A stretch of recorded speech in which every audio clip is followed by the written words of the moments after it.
In this lesson, we'll begin drawing a character within the boundaries of our fourth shape.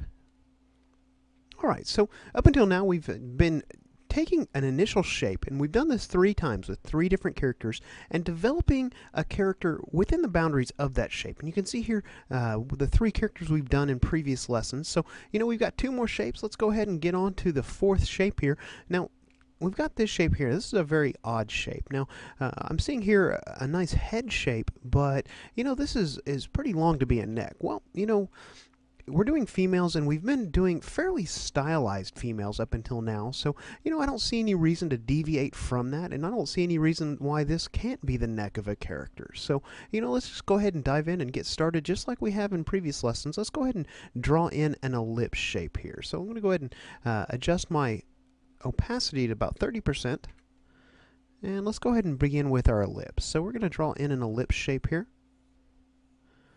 Now again, this is going to be the base of the head that sort of connects to the spine, and the face is actually going to be mounted on this sphere, and is a good way to look at that. And if we draw that in here, you can see here, that fills the space of this shape pretty well, so we don't need to deviate much from a simple sphere for this head. Now, in previous lessons, we've done some fairly elaborate faces. This one was fairly simple, but it was still fairly large in relation to the ellipse we worked with. This one was fairly elaborate, and, this one, again, was not real elaborate, but it was pretty large. So in this one, we don't have to always go large with that. We could just simply add a triangle to our sphere to add a chin. So you know what, let's go ahead and draw in some directional lines here so we know which direction this character is going to be facing and where the center of their face is going to be. And then let's go ahead and add a triangle here. Maybe we add a shape sort of like a triangle to this, and really get the chin of our character. Just sort of like that. So we've got our basic head shape here, including the shape of our face. Now, we've got this center line here, this nice center line that runs down the center of this shape. And, maybe we could go ahead and place in some map lines at this point for the eyes, the nose, and the mouth.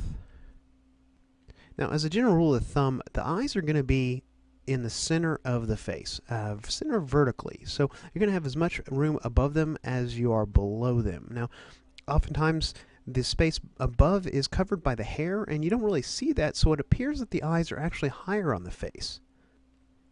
Now, another thing to also consider in drawing the eyes and placing them on a face is that your vantage point is also going to influence that. So if you're above the face just a little bit, they're going to appear to be probably a little lower than they actually are. Whereas if you're below the face, then they're probably going to appear to be a little higher. So, in looking at this face, maybe we need to actually move that down just a little bit here. We're almost dead center on the face, maybe above it just a little bit. Then we can move down the nose map line and the mouth. So let me just go ahead and clean this up just a little bit so we don't get confused.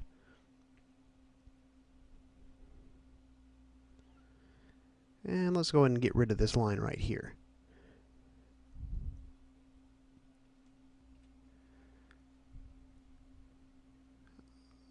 Alright, so there we go.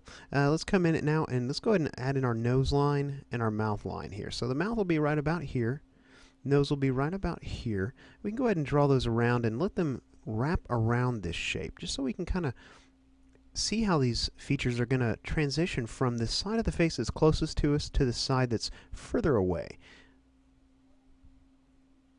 And this in particular is going to affect the eyes, because there's 2 of those. There's only one nose and there's only one mouth. So the eyes is the most important part to get this directional line in the correct position. So we've done that here. Let's go ahead and plan for some hair next. So looking at this initial shape, I see a hairstyle evolving here, and right now, for the most part, we've been doing long hair.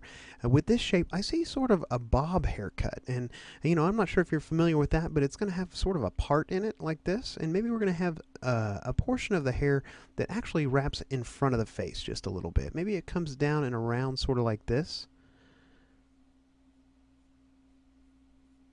And then it comes to sort of a curl right here.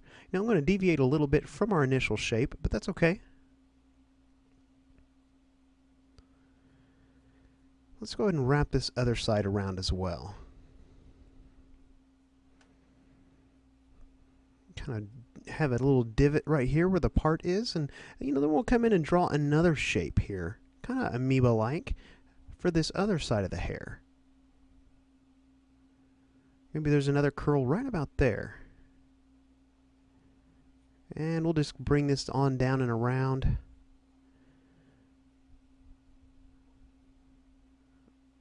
We may adjust that a little bit, or even this side over here just a little bit once we start refining some of this out some. But, let's go ahead and place in the neck. Now, obviously we've got a very large protrusion right here from our head shape, and, this is going to serve nicely for our neck. We've been doing fairly proportionate characters up until now, so let's go ahead and exaggerate this character a little bit. Maybe she has a much longer neck, so let's go ahead and pull that in here. Now, I think that one thing in just even doing rough concepts for characters like this that's going to help you is that once you actually get sort of a vision for the direction of the character, that you actually think about what kind of character are they, what's their attitude, what kind of personality do they have, what type of job do they have? What's their role?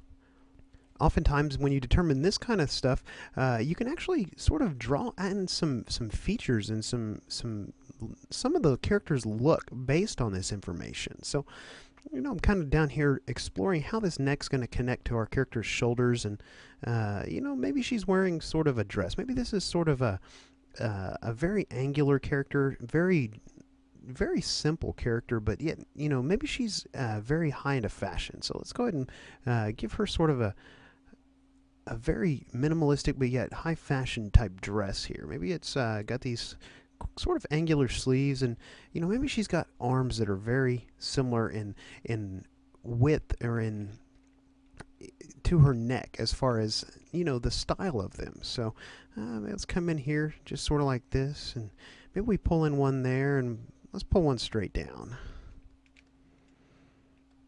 Let's go ahead and hide our shape here and see how we're doing. Alright, so we've got our character going here.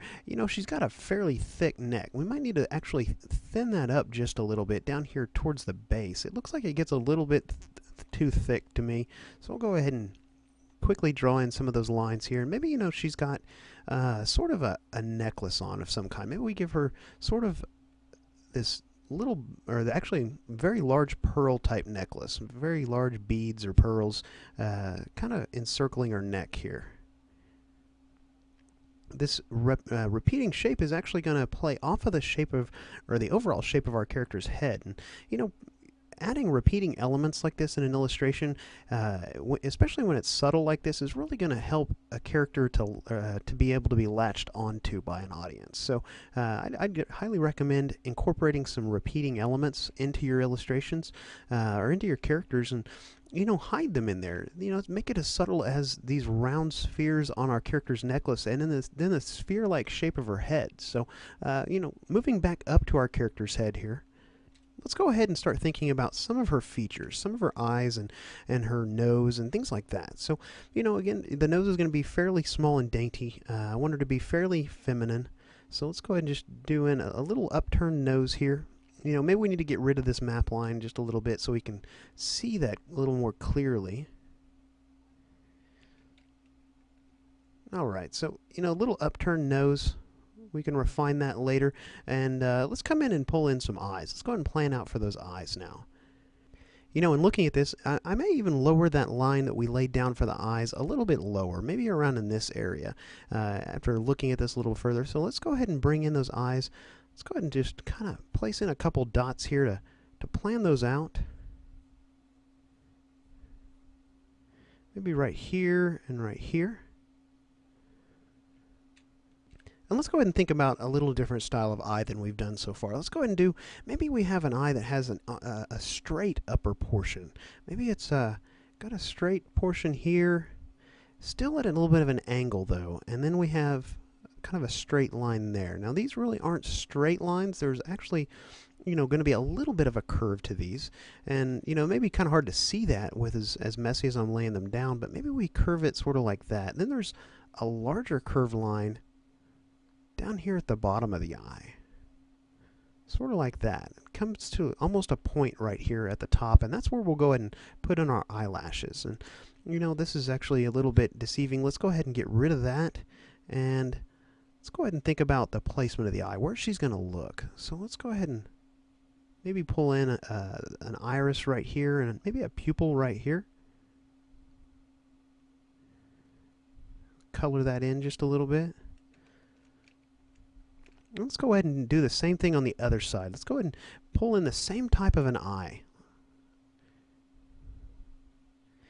Now these are going to look just a little bit off until we get the eyebrows placed. That's a real common thing is, you know, at least for me, is oftentimes I'll forget to add the eyebrows and I'll be looking at a character going, what's wrong with these eyes? And you know, it's the eyebrows really add that finishing touch to an eye. So don't forget your eyebrows.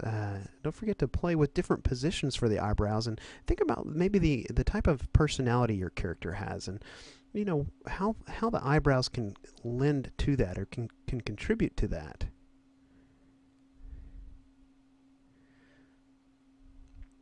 So we've got a little bit of a mess going over here. We'll just clean that up some. Let's redraw this curve right here.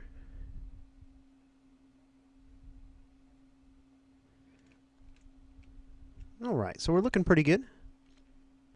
Maybe we go in and go ahead and add the eyebrows next here. So, you know, this one again is going to be covered by hair for the most part. So we'll just bring it in right about there. Let's go ahead and bring this one in right about here.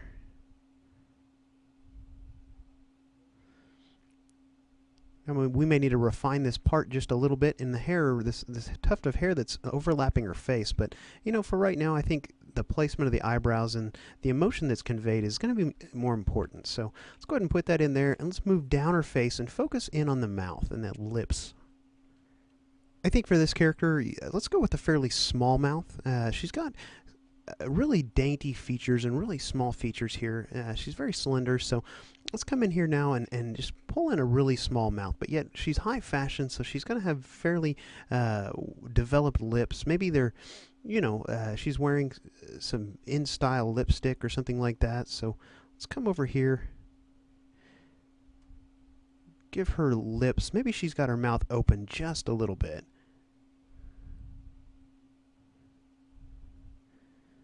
Pull this lower lip in. So lips can be really one of the most challenging things on the face to draw and have them look correct. Let me go ahead and just move that over just a little bit here and clean up some of this area right in here. So really important thing to think of when you're drawing lips, depending on the type of lips you're drawing, is the perspective on the lips. Now keep in mind that we've got our center line right here, so we want everything to be based on that. So this line right here should be fairly, or pretty much horizontal to this vertical line right here. So let's come in and just refine those lips just a little bit more here.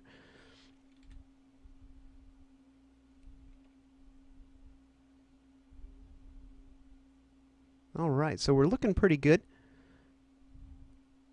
I may come in and just tweak those up just a little bit before we refine those in the next lesson. But, you know, I think this character is really starting to come out. I think that we've got some really nice features with this character that we really haven't explored yet. So in this lesson we have began doing the rough line work for this fourth character. In the next lesson we'll pick up where we're leaving off here, and we'll add the refined line work to this character.